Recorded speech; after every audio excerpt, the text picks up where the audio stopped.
Welcome to another awesome episode Trapping with Jinx. Got a nice little catch right here for you. This would be number 54. I've got number 55 in the background behind me on a double. That would tie my personal best. So it's a good way to start this episode. I'm a little over halfway to hitting 100. That's my goal for the season. It's now the 2nd of January. Taking about a week and a half off. I've been sick. So I'm getting my trap line back in order together, and happy to have this nice double for you. This one was a step down mouse. You can tell it's out here in the middle of nowhere. I got another one coming off this point right here too. And then I've got the second catch. I'll show it to you here in a second. Is down on the bottom. There's a little creek system that comes back. And then I noticed a spot over here, and I'll show you it later.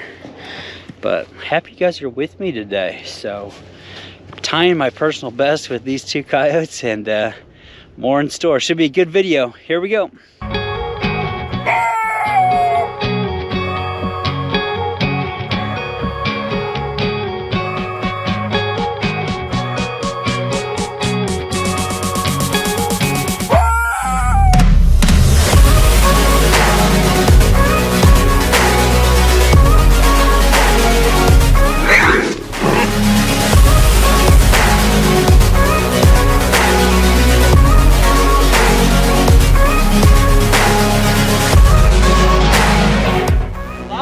Jinx, have a great day.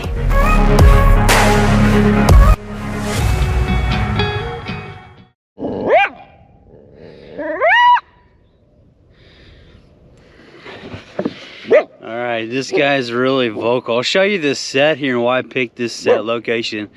This would have been off a T-bone set. I went off a flat set. Flat sets are really good in the wintertime. If you have snow, T-bone can kind of help elevate that scent and still keep your trap working. So that's why I kind of went. I'll show you this location. You can kind of see this brushy stuff. Good little timber right here for hunting rabbits. Lots of food.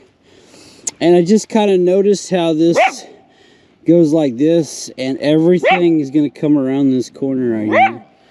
You know, little things like these little washouts are great, and these are good for cats too. So if you got a lot of bobcats in your area, the cats will pop out of these, and I always try to set off of these, especially how this kind of flows. So this ties my personal best at 55. He's got a lot of mange on him. One of my favorite mottos is "Don't grow 'em, just catch 'em." It's one of my favorite mottos. He's got mange real bad, so. Vocal coyote. All right, guys. I probably will show you guys this reset real quick. Simple set to pop in, and then we'll keep moving on with the video. Okay, guys, so I'm going to show you the reset on this real quick. I just popped it in, ready to go. So I have a bone. This one's not quite a T-bone, but it's kind of partially broke. The trap's right here. That's where the pan is. I'm not boxing him in much. The depression tells me where I want him to step, if that makes sense. He might step on the corner piece, but the lowest spot is that pan right there, and you can kind of see it has a little bowl-like look to it.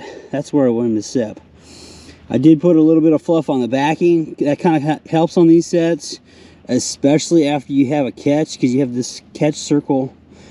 I went with blood on this originally, and then I have a fur patch. Now the fur patch is basically like a piece of deer fur, or we can do that in my state, or foo fur with a big long 3-inch nail. I put it in right here, and I do like to hide it. So I put castor on the fur, and then sometimes I'll put the castor back in here on the backing because they want to work it from that side. I do like to let them kind of do a walkthrough, if that makes sense. This time I went with horse meat bait on the bone, and that's my set. So yeah, this is a really good flat set for the winter months, especially with snow. I like to poke in these bone type sets. I think the fur does help keep them. If you like to do the fur patch with it, I think that fur will kind of keep that bait or that lure on it a little longer. It's a good reset. So let's keep checking traps. Should have some more catches for you. Should be an awesome episode.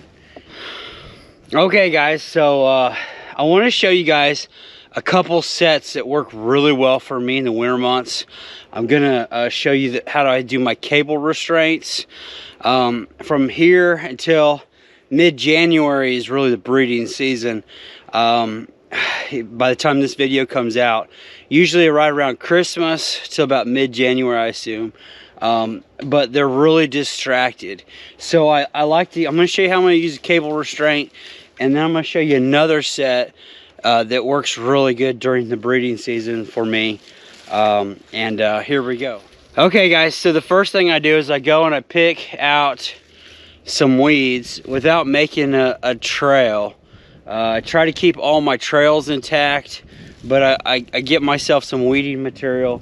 And then from here, I use a real basic support wire.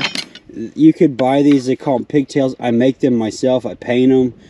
You know, it's real simple. And then I use the either Carl's cable restraint through Razorback snares, or it used to be North American Trapper, his. And then I have a real basic system. I use an 18-inch pogo washer with the big round ones. It seems to be good for me. I don't usually have too many issues with them pulling out. I put a quick link on there. That's just the way that I like to attach it. So I picked out a nice trail here. That's my equipment, and I'm going to show you how easy this is, and these are super effective during the winter months. Okay, so if you watched last year's episodes, man, I caught a lot off of this system. Big, long, nice, long fence row, real brushy.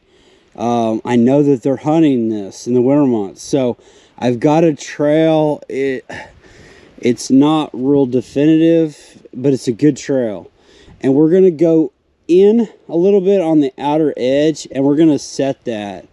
I usually like to set them here on the end piece, but it kind of breaks right here. So I think if I put one over here on the end, I'll catch there. And then later what I'll do is when I have a catch, I'll just move it down a little bit. So let's get that set. I'll show you how to set these. You know, the funny thing of this is, here's my trail. And I came to this point right here where it just kind of narrows. And that's my anchor from last year. So it just goes to show you, I don't think any different. I had no idea the anchor was there, but I like it how it just kind of pinches right here. There's some brush right here already, and it is kind of interesting how my anchor's still there. So I might just tie off on it. Okay, one of the first things I always do, now this is just me, is I don't try not to step on the trail, but I put everything off my right foot. So all of my equipment goes on my right foot so I don't lose anything. But that's just, like I said, me. That'll kind of help you, keep you from losing your mind. Because it's really no fun when you get to where you want to set something and then you lose your footing.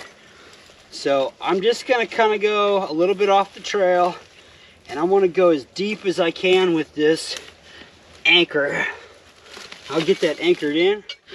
Okay, just a few tricks that I like to do. I stay off the trail. I don't make new trails. I'm a stickler when it comes to being on the trail. I do think that length makes a little bit of a difference, but that's my personal opinion. I have a piece of rebar with a 10-inch marking on it. So in my state, we get 0 entanglements. So my catch area here would be really good for that. And now I'm going to use my pig support, and I'm going to make a 10-inch loop, and I'm going to make it 10 inches off the ground, and I'm going to center that in the middle of my trail. The only one thing that I like to do, now this is my opinion, and I think it helps make it a little faster. I like either a 10 o'clock or 11 o'clock on my load. So right there it's perfect at 10 inches, if you can see that. And then I've got a nice 10-inch loop. It's centered in the middle of the trail. Now all I gotta do is just blend it. This is the fun part. All right, one thing I always try to do is I try to make a big piece on the opposite side. And that kind of helps box him into the trail. Now you can, what they call snow fence this if you want. The main thing on this is that we hide the cable and we hide the snare support or the cable support.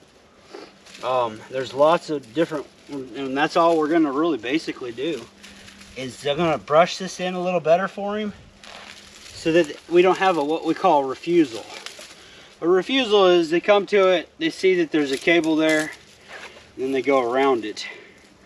But I think if the one thing that I don't want to do, and this is just me as well, is I try not to guide over the top of it to where a deer will duck his head. I don't want him ducking. I want him hitting it with his shoulders. So that's pretty good right there. You can see that took me little to no time at all. And I just blend that in. There you go. Now all I gotta do is just hide the hardware at the bottom, and I'll show you the finished product. Okay guys, so here's the finished product. So I'm gonna get off of my trail, try not to make a new trail, and you can just hardly see it. It's blended into that trail, and super effective set. If you could do those in your state, do it. This time of year, that January month, they're moving a lot. They're distracted. You'll find them that go around a lot of your traps, and that gets frustrating. Set a lot of snares and cables if you can do it in your state. Very effective. So I'm gonna get this marked on my map so I don't forget it. And we'll keep moving down the road.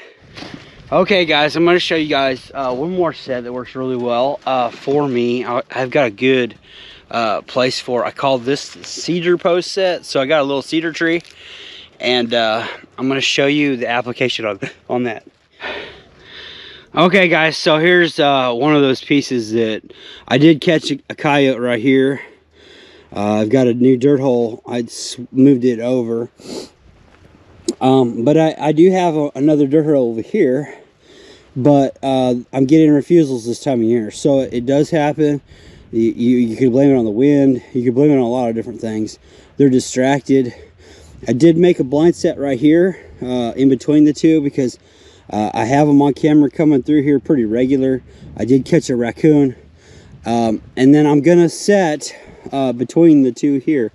Now if you look at how they either travel about 10 feet out. I've got them real consistent coming right through here. So that would be in between my two dirt holes. We're gonna make a set, what I call the cedar post set, right about here. And what I want him to do is want to mark that, if that makes sense. So this is gonna be a territorial post type set. You're gonna put urine and glandler on that. And we're just gonna get him to step on a pan. That's how it works. Okay, so I bedded in my trap right here. It's nice and blended. And now I already know they're gonna travel right through here. I gotta get them to kind of move through here. The cedar itself is an eye visual. So this one here is just grown on one side.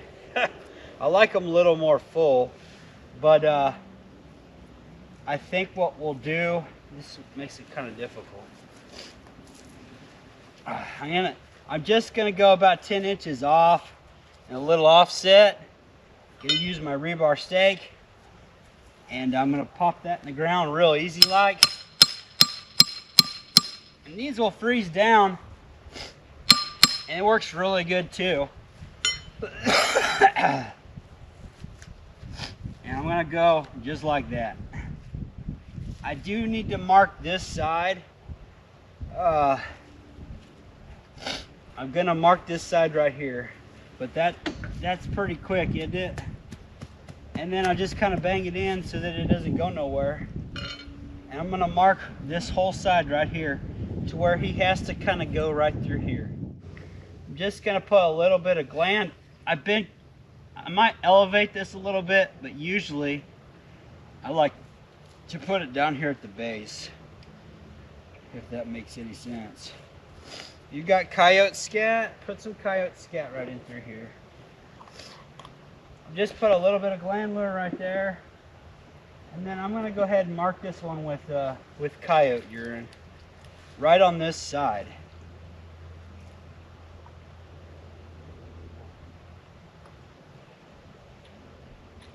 That's pretty natural. You don't get any more natural than that. It's basically a calling card. And as simple as that set was to make, these work really good in the snow time too. So, all right, so you could kind of see that. I would usually like to say it needs to be right here, but I came over a little more. But you can see how much that sticks out right there, you know. I'd want to mark that. You get good snow, that's still working. Really good wintertime set, guys, and it works really well. So I applied the urine, and I go into detail. If you go back through my playlists and you want to see me do it in detail, I have it in my new beginners series, playlist series. It's called the Cedar Post Set. Check it out. But I like to put a little glandler here, and I put a little bit right here today, just so that it's elevated. And then I sprinkle my urine right in here. Pretty much the set. I've been liking to put a little bit of glandler back here too, but and then my traps right there. So really good wintertime set right here. So we've got the cable, we've got the T-bone in this video, and we've got the Cedar Post set. One of my three top favorite sets. Because what happens is these holes, like here's my mouse hole set, they get plugged up with snow, and they're a little harder to work. So these are good sets. So try them out, and here we go. Okay, guys, I brought you to a really good strategic trapping location. I'll share this with you and how I plan on setting it. I'll get kind of excited on seeing some of this stuff, but I want to share this with you and how I'm going to set it. You guys come back on future episodes, maybe you'll see me make a catch here. But I usually will just show you my cats and my coyotes. I don't show you the raccoons. So. But I've got this system here. It goes quite a ways in that direction. I like the cedars for bobcats. I've always liked the cedars for bobcats. Those brushy, kind of woolly stuff. There's going to be a bobcat around here. The cedars and the brushiness will always hold rabbits. I know they love to hunt this type of stuff. I do have a set or two here on the top end. I usually do connect. I do have a dirt hole right here just for fun. And I'm catching a coyote in that situation. I will catch a bobcat too. But I did wanted to show you guys why I brought you to this spot more specifically. So you got the washout right here. You can see that. There's always going to be a trail on the top side. I looked at it, that there's a good trail right here. You could always set off of those if you want. I pinned down a spot over here. I'm going to make a trail set. So this is a cattle trail right here, / deer trail / everything trail is going into that brush. I figure a lot of times your coyotes, your cats will run this. This is a hot trail right here for cats. So I'm targeting a bobcat right there going into the cedars on the cattle trail. I'm going to put in a trail set right here because their feet are on the trail anyways. If I want to get a little bit, and I probably will put a feather over the top of that to help it out. But that's my set location. I thought I'd share that with you guys. I get really excited when I see stuff like that. These little trails that lead into the cedars on the corner piece. It's going to be a good one. You could always set other stuff off of that too, but I'm going with the trail set right here just because I I like having fun. Let's keep. Hey guys, I showed you guys a lot of stuff. Had a few catches in this video, not a lot. It slows down a little bit this time of year. But I hope you guys like this episode. Share it out. YouTube doesn't do a very good job of, you know, sponsoring my stuff, so share it out. Show me any kind of support when it comes to your Facebook pages or social media, whatever. It will help contribute to the making of more of these videos. So it's real simple to do. If you guys are new to the channel, make sure you hit subscribe. Otherwise, click the big thumbs up. Helps me out a lot. I'm Jinx, and have a great day.